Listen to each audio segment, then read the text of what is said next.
Assalamualaikum warahmatullahi wabarakatuh. Perkenalkan, nama saya Budianto, Jabatan Pranata Trandibum dari Satuan Polisi Pamung Praja Kabupaten Cirebon, peserta orientasi P3K tahun 2026,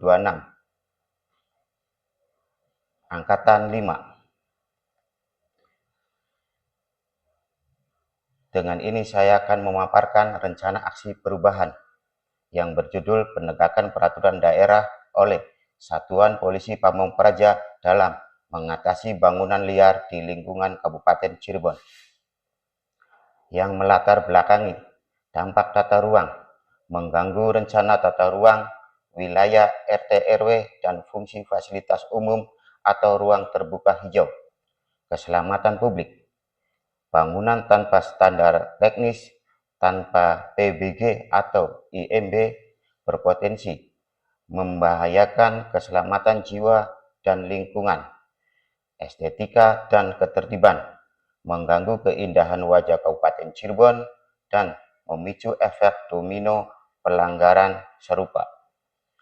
Amanat undang-undang negara hadir untuk menjamin kepastian hukum dan ketertiban administrasi, pertahanan, serta pembangunan.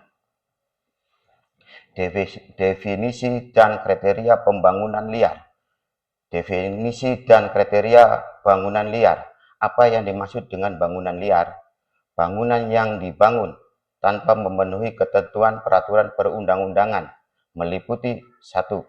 Tidak memiliki persetujuan bangunan, gedung, PBG atau IMB. 2. Berdiri di atas tanah negara atau daerah, tanah sengketa atau sepadan sungai atau jalan tanpa izin. 3. Melanggar rencana tata ruang wilayah RT RW Kabupaten Cirebon, menghalangi fasilitas umum, jalur evakuasi, dan utilitas publik.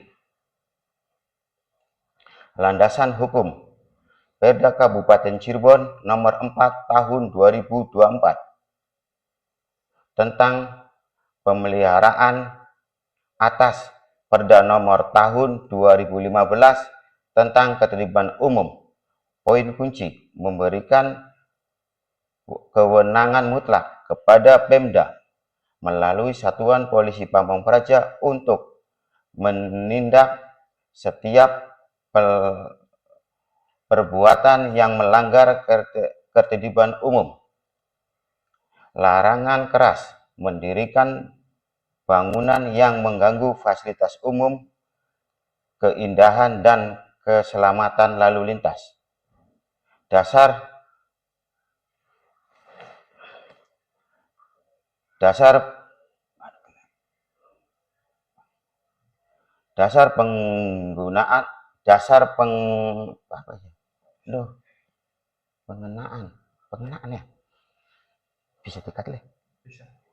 pengenaan serta administratif hingga pembongkaran paksa oleh daerah. Pergub Cirebon nomor 20 tahun 2001,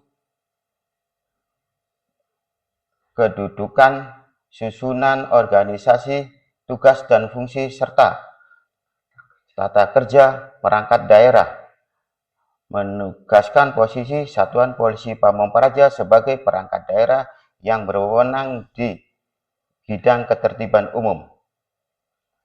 Pergub Cirebon nomor 29 tahun 2021, tugas pokok dan fungsi Satuan Polisi Pamung Praja. Tugas: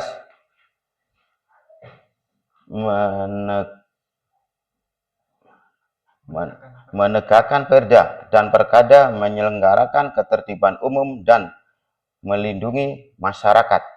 Fungsi: menyusun kebijakan pemerintah, penertiban, melaksanakan pencegahan, pengawasan, hingga penindakan penertiban bangunan liar.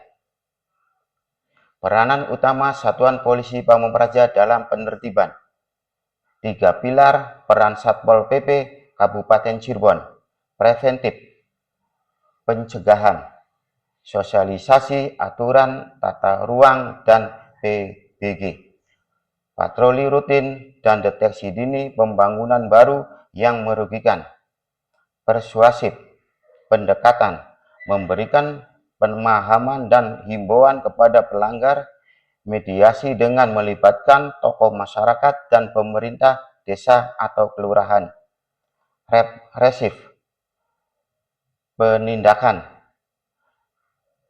penertiban surat peringatan SP1, SP2, dan SP3, eksekusi pembongkaran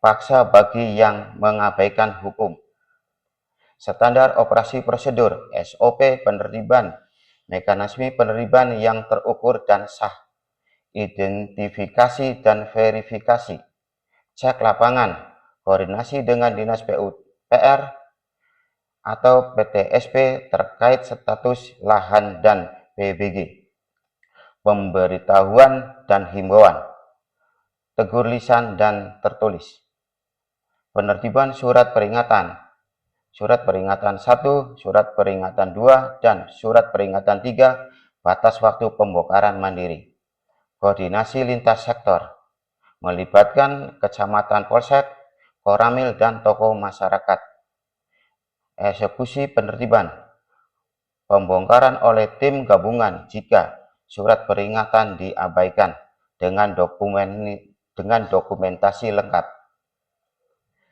Tantangan di lapangan, hambatan dalam penegakan ketertiban bangunan, faktor masyarakat, rendahnya pemahaman hukum, anggapan tanah kosong adalah milik pribadi, dan resensitesi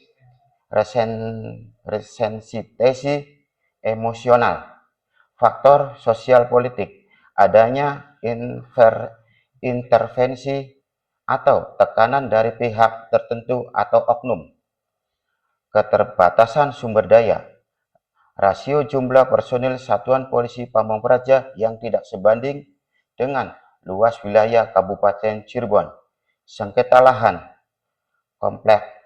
kompleksitas status kepemilikan tanah yang masih dalam proses hukum perdata, strategi dan solusi kolaboratif, pendekatan humanis dan sinergitas lintas sektor, pendekatan humanis, mengedepankan dialog, tidak menggunakan kekerasan, dan memberikan waktu yang cukup untuk pembongkaran mandiri, sinergitas pentahelik, kolaborasi erat dengan Dinas PUPR, tata ruang, PTSP, atau perizinan kecamatan, desa, TNI dan Polri, dan tokoh agama.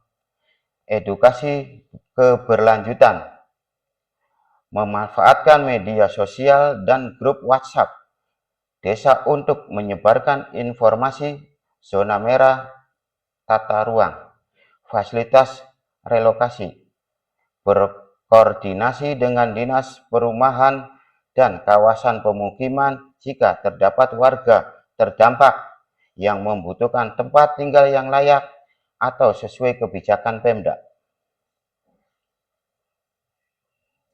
Kesimpulan dan penutup, penertiban bangunan liar bukanlah untuk mematikan ekonomi warga, melainkan untuk menyelamatkan hak publik, menjamin keselamatan, menegakkan supremasi hukum dan tata ruang di Kabupaten Cirebon.